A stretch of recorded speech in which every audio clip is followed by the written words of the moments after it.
Hello, everybody, and welcome back once again. Here we are on the campus of Blackman High School, and it is game 9 here in Rutherford County. But I've got a special guest, a guy I have never interviewed, but I know a little bit about him. Once ran years ago up and down the field that's behind me when it was real grass, wasn't it? Yeah. But we're glad to have him here on the show on Inside the Headset, the one, the only, the I-Train Mathers. How you doing today, Coach? I'm doing pretty good. You? Doing great. And it feels weird calling you coach, but you are. You are the running backs coach here at Blackman High School and everything. How's that going for you? Just teaching it instead of saying, give me the ball, let me show you how to do it. It's going pretty good. Pretty good. I had to learn a long time ago, 4 years ago when I first started. I can't compare everybody to myself, so just find their talent and work on that. Okay.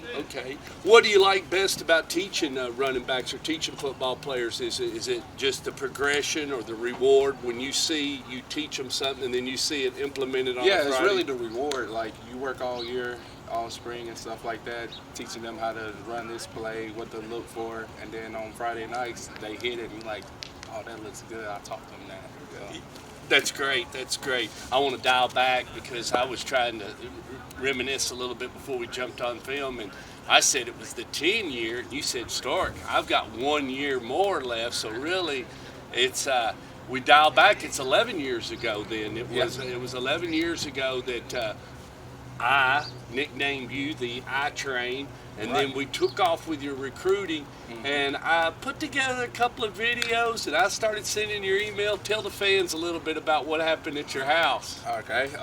Well, first off, thank you. I know I tell you that all the time, but just before the field house was right here, we're actually getting dressed up there. Yeah. And you rode by in the truck, and you was like, hey, what schools you want to go to? What's your favorite school? I don't know. You was like, name an SEC school. I was like, Auburn. He's like, I'm going to have Auburn and everybody else in the country all over you. I was like, yeah, he's full of it. Then later on, I guess that week or the next week or whatever, I get all the emails and letters sent to the house. I'm like, he's legit.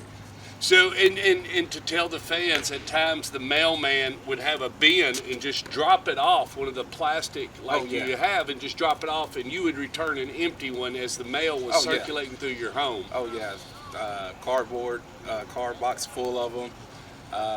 And it was like, where are you going? I was like, I don't know yet. I'm still trying to figure out.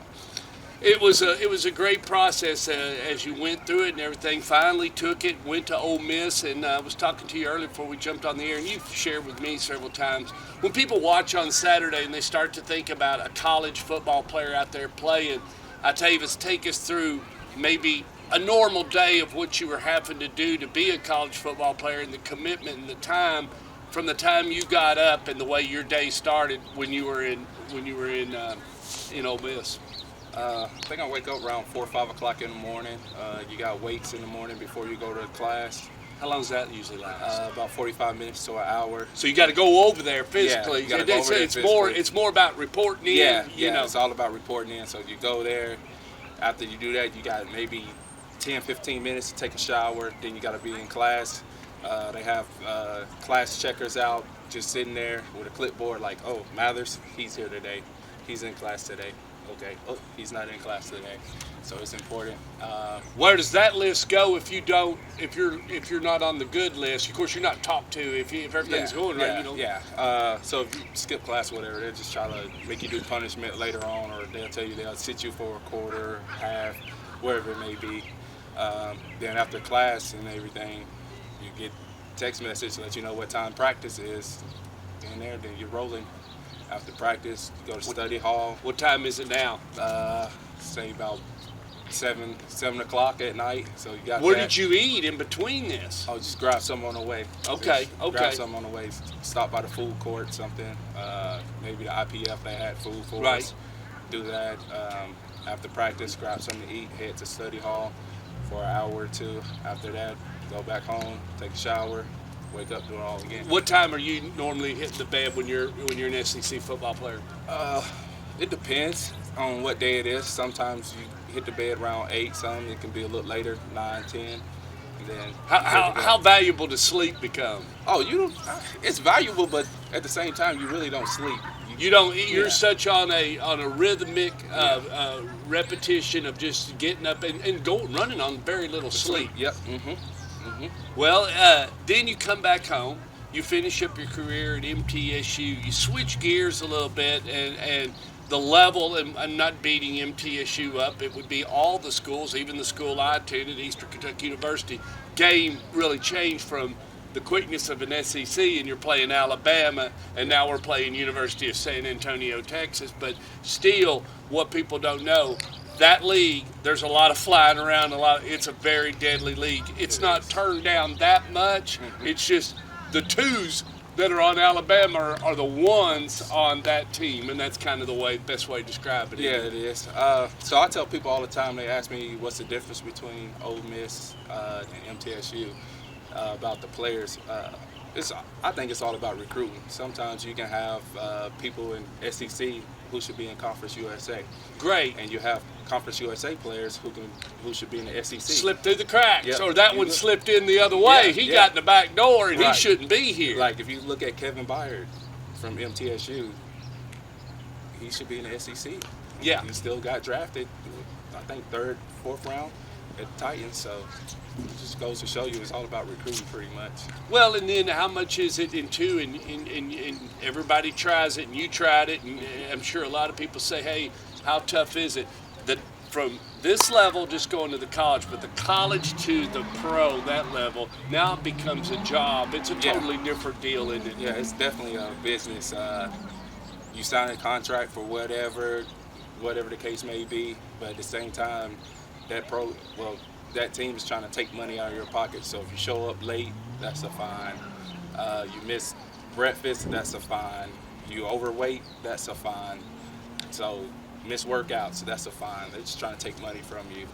To keep you in line to Yep. find out really, Yep. or do you really want to be an NFL football player? Is that really what it's Yeah. about? I mean, if you feel like you watch the guys that follow, even in college, Oh, yeah. the guys that followed the routine, the guys that fell in line, they went on, they were great football players, Oh weren't yeah. they? Oh yeah. So now transitioning to Blackman, you're into the week 9 and everything, getting ready to go up to Cookville and everything. How is it, on Friday night, watching and transitioning, helping Coach Chandler Tigard? How has that been this season? And what do you feel like from, what's the biggest thing you learned this year, do you think, that you'll be able to carry through next year as you start to teach those guys? Well, Coach Tigard, he's a great coach. Helps you out a lot. He's not like some coaches. He's willing to work with you, teach you new stuff, ask you questions, ask you what you see out there, all that. So mainly, I just like doing my job, play my role, study linebackers, do the best I can do at that. And like I said, I'm just working with the running backs, trying to teach them more about it's more than just running the ball. It's about blocking, catching, running routes, all that.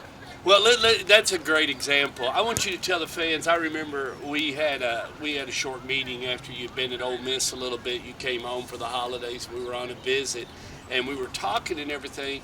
And I was asking you, what's the one thing they taught you in SEC ball? And you were talking about how they teach you. They want that running back to fire up and come up and meet that linebacker on a pass play when you're blocking. Talk a little bit about that versus waiting. Yeah, so that's a great example. I literally told one of my running backs that this week in practice. I never forgot it, Coach. Yeah, I mean, after you told me that, I watch for it all the time now because it makes more sense. Yeah, I tell them all the time, hey, it's okay to deliver the blow first. You don't have to keep catching it. You go attack him. So they teach you, like, hey, if you're in a fist fight, you want to be the first one to throw the punch, right? Pick one and go. Yeah. Pick the first one through and Yeah. hit him and take him out. Don't forget everybody else, but hit him good. Well, I've enjoyed you being on the show here with me, and you looking forward to going up tomorrow night? Oh, I am. All right, Excited. you know I'm going, don't you? Oh, no, I didn't know that. Yeah. Oh. Stork Vision, Judy the Beauty, and Anthony, we're all going up to the plateau. We have a great respect for Coach Jimmy Maynard. This is 42 years, Coach. He's been coaching high school football. Make sure you get a chance to say hello to Coach Maynard before you get off the field tomorrow night. If not, I'll make sure I introduce you.